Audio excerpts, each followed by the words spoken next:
প্ৰত্যেক দিনাই যি ধৰণে মূল্যবৃদ্ধি আৰু যি ধৰণে এখন যোগান বিভাগ অসমত আছে তেওঁলোকে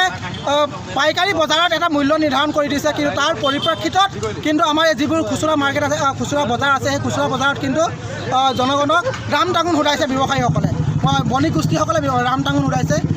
এই কথা আমি কোনো কাৰণতে আমি চিলাপথাৰ আঞ্চলিক ছাত্ৰ সন্থাই কোনো কাৰণতে আমি মানি ল'ব নোৱাৰোঁ আৰু নোখোজোঁ আৰু অতি শীঘ্ৰেই যিবোৰ আমাৰ নিত্য ব্যৱহৃত যিবোৰ দ্ৰব্য সামগ্ৰী আছে অতি শীঘ্ৰেই মূল্যবৃদ্ধি ৰোধ কৰক অন্যথা কিন্তু আমি যিবোৰ আজি এই দ্ৰব্য সামগ্ৰী লৈ আমি প্ৰতিবাদ কৰিছোঁ ইয়াৰ পিছত কিন্তু মূল্যবৃদ্ধি ৰোধ কৰিব নোৱাৰে অসম চৰকাৰ আৰু কেন্দ্ৰীয় চৰকাৰ সকলোকে আমি আগত ৰাখি তেওঁলোকক আমি সকীয়াই দিব বিচাৰিছোঁ চিলাপথাৰৰ পৰাই ইয়াতকৈ কিন্তু জংগী প্ৰতিবাদৰ তেওঁলোকে সন্মুখীন হ'ব লাগিব।